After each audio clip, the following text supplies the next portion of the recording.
music is a beautiful thing. Today, I want to talk about how we can save a lot of time. So, during my practice and time learning and studying music and guitar specifically, I wasted a lot of time. I shot a lot of darts in the dark and tried a lot of different things that some worked, some didn't. And I want to save this time for you. And specifically, I want to save you thousands of hours. If you follow these 10 very, very simple, very intuitive steps, you can actually save a lot of time every day and every week and get pretty far with very little time to practice every day. Okay, so let's just dive in. Number 10. All right, be very, very clear.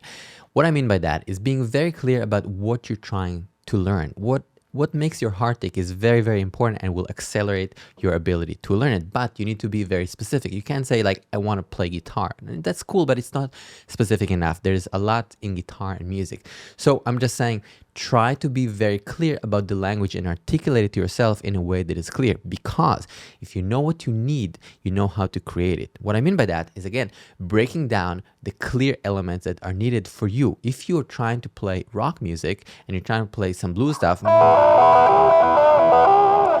there is specific languages, specific elements that we need to learn and understand. Those building blocks will look different if you're trying to play jazz and that kind of language. Now, nothing is better or worse than the other, but the point is that we want to articulate to ourselves what is the language, what are the tools that we actually need in order to make ourselves happy with playing guitar. Number 9.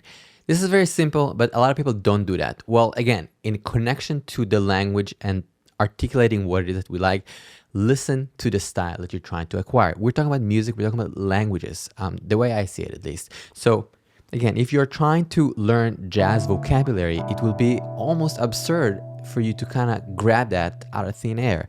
It's a very good idea to delete your playlist and listen specifically to the style and information you're trying to acquire. There's a lot of beautiful nuances and information when we're listening to the masters of this music. And when we're listening, we're not only acquiring the chords and the shape, but we're also acquiring the aesthetics, the sounds, the colors that are beyond language, that are pure music. At the end of the video, I will give an update about Eden. Again, thank you so much for supporting and helping out. It means a lot. Number 8. This is one of the biggest mistakes of people learning music in general and also with guitar.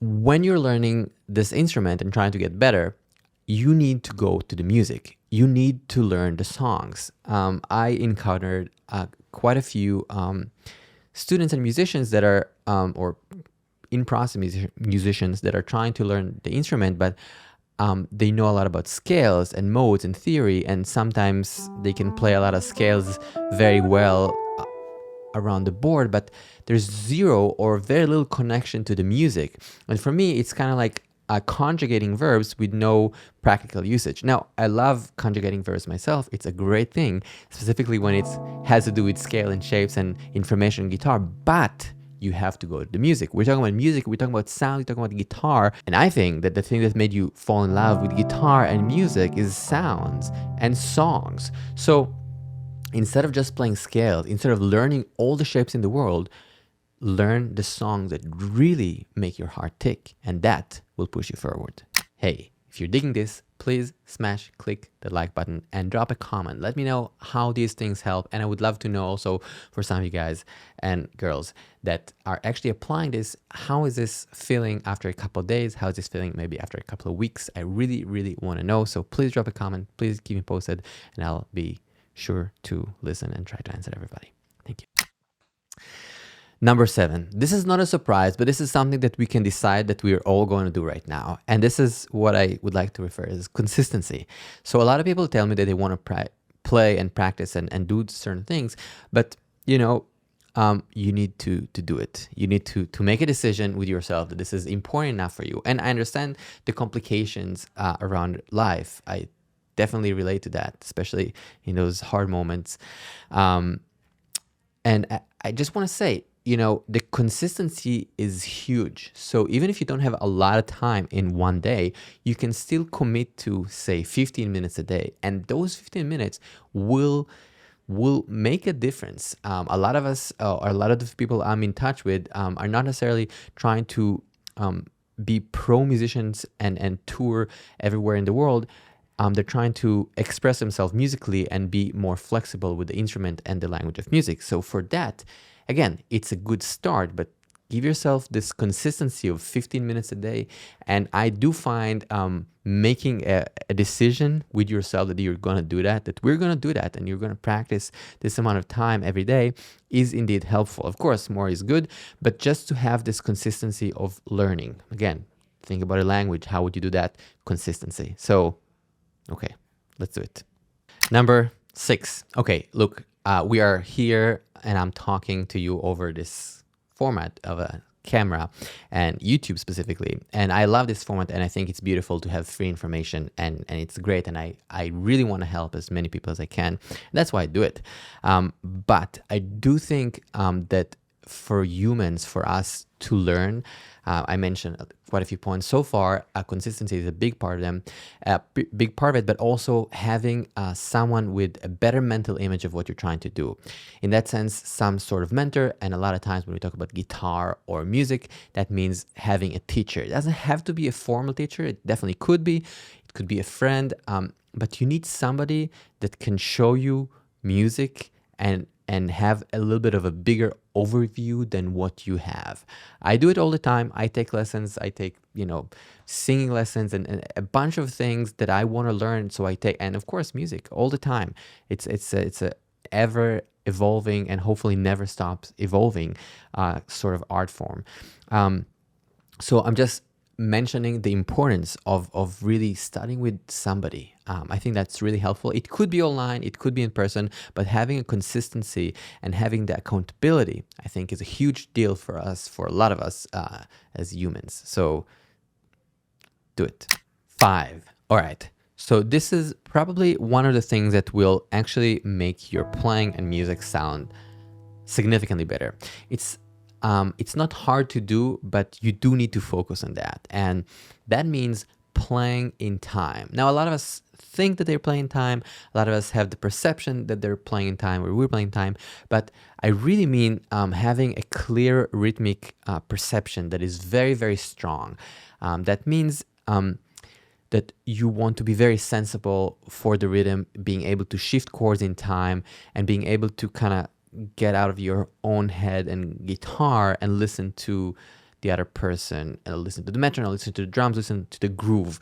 That is extremely important. And also during the process of learning, of working on shapes and chords, shifting them in time, although it can be very slow, will make a huge difference in your progression. Because when you're just shifting between chords that are not familiar, if I'm kind of making you or forcing you to do that in time, you will try way harder. And for some reason, I saw it again and again with a lot of students, that is the thing that makes it kind of stick. So when you're learning things, it's okay to start without time, but then quickly the test that you know it and are able to execute that is indeed time. So rhythm and time is something you want to be very aware, and this will save you a tremendous amount of hours in your process to being a strong musician. 4, depression. All right, so listen, there are days, especially if you care about guitar and music as much as I do, and I think you might care about that as much as I do. There are days that you won't feel great and you feel like you're not progressing as fast as you should, or different things of that nature, and it might bring you down, and that's okay. It happens to a lot of people. I think the thing to remember there is that you wanna go back to what inspired you to make music and do music and be excited about guitar and music in general. That's what I do, and I think it is an important factor in our progression, because I do know people that get kind of depressed and then they stop playing for a day or two, a week, a month, 6 months, and then it becomes 10 years. And then after that, I meet them. They're like, well, I didn't play for 10, 15 years. I'm super happy that they got started again, et cetera, et cetera. They tell me these stories and I'm like, wow, sometimes that could have been avoided pretty easily with you kind of engaging with inspirational content that made you want to play and create music. So I'm just saying it. We all have darker days and happier days. The question is indeed what do we do with it and how are we acting? So don't be bummed when it happens. Just try to kind of like, take it easy and then get back to what inspired you to play this instrument and why you're playing music from the first place, which is a beautiful, beautiful thing to do. Number 3, very simple. For a lot of folks, the guitar is covered up or far away. This is really easy. Have your instrument handy. Literally have it in the living room, have it in the bedroom, have it whatever is comfortable and you might use it. I think it's a very simple act, but super helpful for a lot of folks to just have it handy so they can grab it. Number 2 is a huge deal, and that is singing. And that will push your musicality and ability to connect to guitar and music in general way, way forward. It's pretty easy to do. You just gotta do it. You can sing in the shower, you can sing in the car, you can sing with friends, without friends. Everything is a go. The point is using your voice, listening and responding to sounds. It's a very natural thing, but then again, you can consciously do that and it will get better and it will strengthen your ability to play music. It's kind of amazing how quickly it will work. So again, if you're a person that is not comfortable right now with her or his voice, it's okay. You can do it slowly. You can start by just doing it by when you're, in the car or whatever it is. But I think it's a huge part of being comfortable and connecting our ears and everything to this instrument, the voice. Number 1, it is connected to number 2, and this is music is the art of